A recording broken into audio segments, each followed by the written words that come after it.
What is happening? My name is Eric J. Olson. I am your host for this episode of the Journey to $100 Million podcast. I am live streaming right now on every social media platform known to mankind.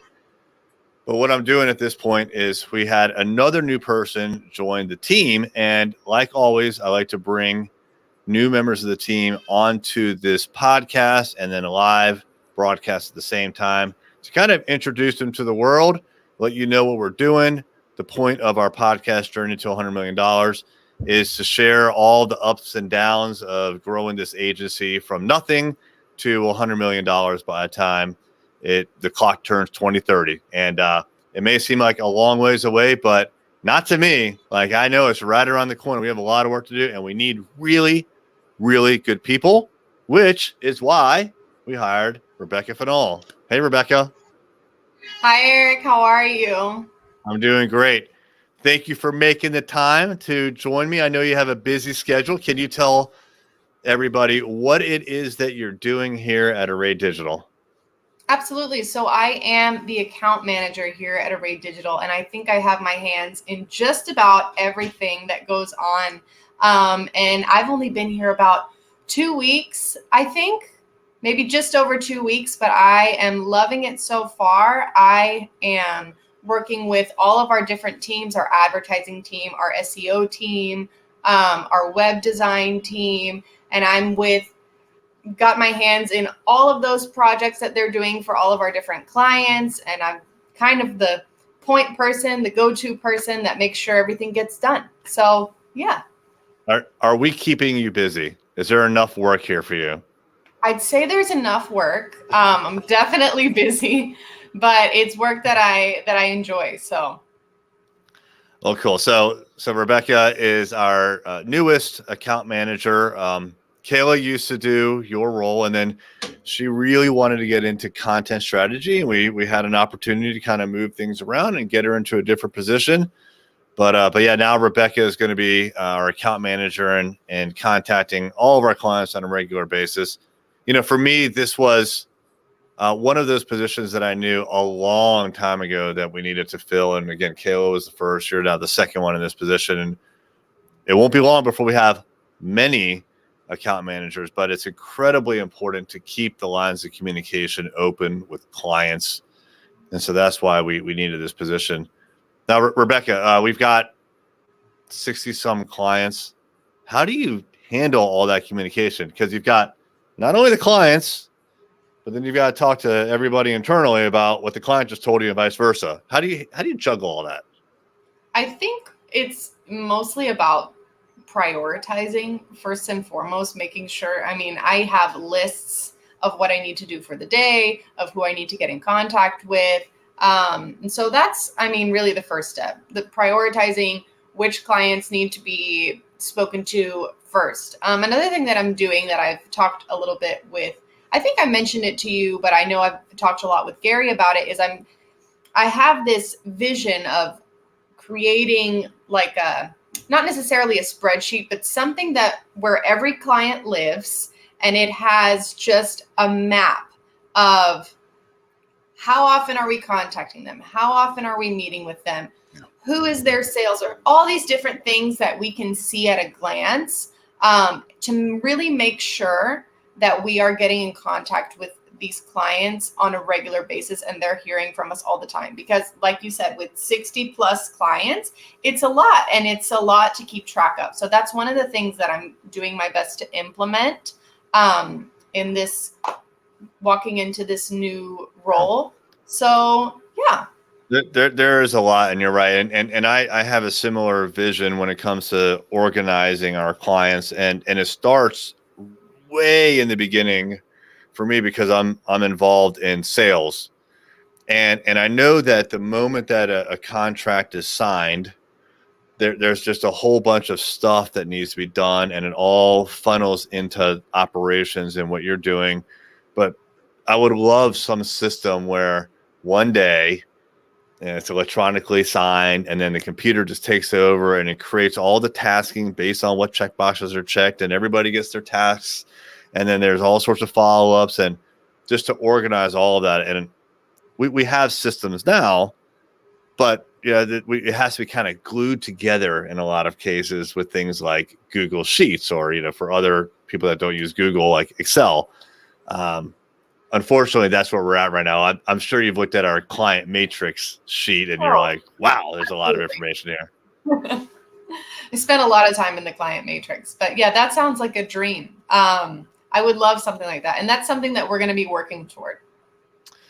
So you may not know this, but in my previous life, I was a computer programmer, and I would put together data intensive web applications, like custom applications. And I always want to like dust off my coding skills and just start like banging out this application where all that could be done, but it would be a big one. And another kind of issue that we would have with something like that is we're constantly changing, we're constantly learning and improving. And each time, if we had software like that, each time we change, guess what? The software would have to change. It would be like a lot of work. Right. Yeah. So cool. You know what? I kind of skipped over like the intro part. Can you tell us a little bit more about yourself? Where do you live? Like, okay. Yeah, all those kinds of things. Sure. So I live in Miami. I'm born and raised in Miami. I spent a few years in Texas, in Fort Worth, but I've been back here since 2017. I got married. I had a baby. So I have a daughter. She's 18 months old, and she is just the most hilarious and fun little girl. Fun fact, we speak only Spanish at home. I know by looking at me, that's not necessarily what people think of, especially when you hear me speak English. But we speak exclusively Spanish at home. What else? What else is fun about me? All kinds of stuff. But that's the gist. Well, when you told me that you speak fluent Spanish at home, I was like, I would have never guessed. Now you are in Miami, so you're probably a little bit exposed to the Spanglish language every once in a while, but that's really interesting, and also that you're raising your daughter to be fluent in Spanish, which makes obviously a tremendous amount of sense. So we now have two folks down in Miami. Actually, Rebekah, you know this, but everyone else does. And I was down in Miami a couple of weeks ago and took Rebekah and our other employee in Miami, Carlos, who was also a guest on the Journey to $100 Million a couple months ago, out to dinner. It was February, and we were dining right next to the ocean. It was just amazing, just an amazing location, and amazing because it was warm as well. And I'm not used to that in February. Yeah. Yeah, in Miami is one of the only places you're going to get true warmth. And I was actually a little chilly, it was a little windy up there. So for me, anything below like 70, I get cold. Yeah. And a lot of people that are going to hear that are like, yeah, you don't know cold. No. I've seen snow a couple of times. It snowed when I lived in Texas twice. And that's miserable for me. Like, I much prefer the sun. I can deal with the rain that Florida has, no problem. But I can look at the snow. It's pretty. It is pretty. Yeah. It's fun to play in, and then you want it to go away. Right. Yeah. About 5 minutes. That's all you get from me in the snow. So what is interesting about you being bilingual is now we have 3 people on the team that are fluent in Spanish. And we're starting to talk a lot more about a Spanish offering, which would be incredibly interesting. And I've done a little bit of research. 13% of the United States population speaks Spanish. I believe the stat is, and I don't have it in front of me, speaks Spanish at home, which tells me that's the primary language, even though they may be fluent in English. Right. They prefer Spanish.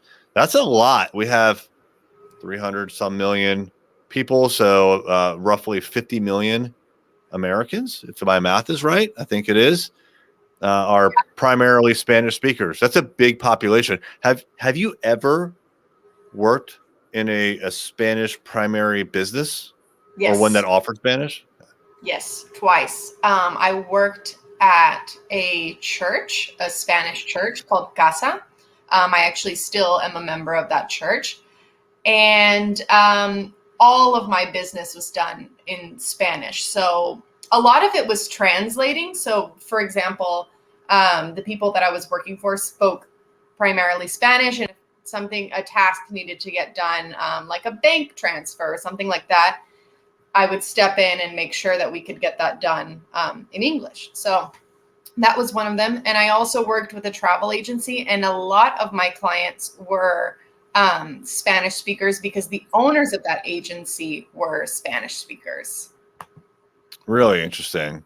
Really interesting. Yeah. So we are actively looking into that, and well, probably in the next couple of months we'll be rolling out that kind of offer. We have to figure out a lot out, because certainly if we were to get a client that preferred Spanish, if they spoke Spanish, then it's perfect the way it is right now, because you could be the interface, and obviously you are fluent in Spanish.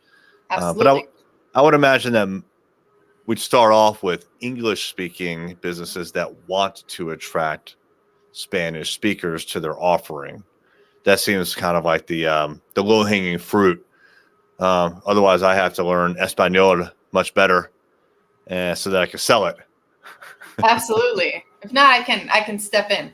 I haven't done much sales, but you never know. I used to speak Spanish, and it kind of went away. I may have to dust that off again and figure it out. It's probably in your back pocket. It's probably right there, just waiting for you to take it out and work on it a little bit. But if you learn a language, it's always there. Just sometimes take a little. I'm heavy Spanglish right now. Spanglish is good. Spanglish is more than a lot of people can do. So what are some of the challenges that you've faced so far as like working with the team and working with the clients? Is there anything you didn't expect? Nothing unexpected yet. Not to say that something couldn't come up, but I think my main challenge is not having like the full picture a lot of times. Like I'll get a request or a complaint of something I have never seen before, and I kind of just have to figure it out and, make the client happy at the end of the day, or figure out how to make them happy at the end of the day. And so that's been a little bit challenging, but not something that was unexpected. I mean, walking into a new role where there's a lot of historical data and a lot of clients, you're bound to run into that. Yeah, it's one of those things that the people that have been around for a while, they can provide a whole lot of background information that we just failed to write down in this system or that system or whatever, right? There's a lot happens over the course of years with lots of different clients and lots of different people kind of coming in and out. And I know that's a challenge, right? And you see me do it often. Like I'll just 2 days ago, I was reaching out to someone saying, hey, what's going on with the situation from like 2 years ago? And luckily someone remembered, right? Otherwise, you have to do a whole lot of digging. So although it would be nice to have everything documented, the reality is it would take forever to document everything, and there'd be volumes of this documentation that you would never be able to even look through. So it is helpful and important just to be able to be like, hey, everybody, I got a question about this thing. And then someone will pipe in and tell you what's up. But I get it. It's a challenge. I appreciate you being patient about that.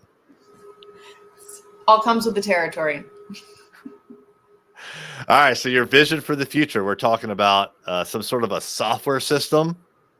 Yes. I mean, maybe not even software, I'm doing research. This is phase one, just the dreaming part, but something where mostly for myself as the account manager or any future account managers, just a way to keep track of how often these people need to be contacted, how often our clients need to be contacted, how many meetings they're having, based on the tier of the client, how many services do they have with us, kind of all of those things kind of influence how often or not somebody needs to be contacted. So it's like it's in my head, and we're working on how to get it out of my head, but I think it's going to be a useful tool once it exists, for myself and for any future person that comes in to the company as well. I bet there's some, I don't know how much you've looked into HubSpot, but HubSpot has a marketplace where there's third-party tools you can either get for free or buy and then plug it into HubSpot. Mm-hmm. My guess is that there's something like that where you could say, anyone in this like group, I want to contact at least once a week, and anyone in this other group, I want to contact at least once a month, and then you get like some sort of report or alerts when you haven't contacted them as frequently as you would like. I bet you there's something like that in HubSpot. HubSpot's incredibly powerful, and I know you can spend an awful lot of money on it directly, and then also those plugins. But something, I mean, like all of our data is already in HubSpot, so it would be nice if there was just something to kind of get you what you're looking for without having to put all that data somewhere else. Yeah, I love HubSpot. I will definitely look into that. I haven't gotten that far yet, but so far it's been a great tool for me. Well, cool. So the dinner that we went to, Mm-hmm. me, you, and Carlos, that's where we're going to do our Christmas party. All right. December 4th, I think, is the date. I've been in contact with them. I need to just finalize it and book it up on that third floor, the upstairs. So nice with the twinkly lights. With the twinkly lights. Yep. That's going to be very nice. And so I appreciate you and Carlos showing me that spot. You guys were right. It was super nice, and I want to go back. So I love it. It's a good one. I'll be back. Cool. All right, Rebekah. I appreciate your time. Thanks so much. Glad to have you on the team. You. Okay. Bye-bye.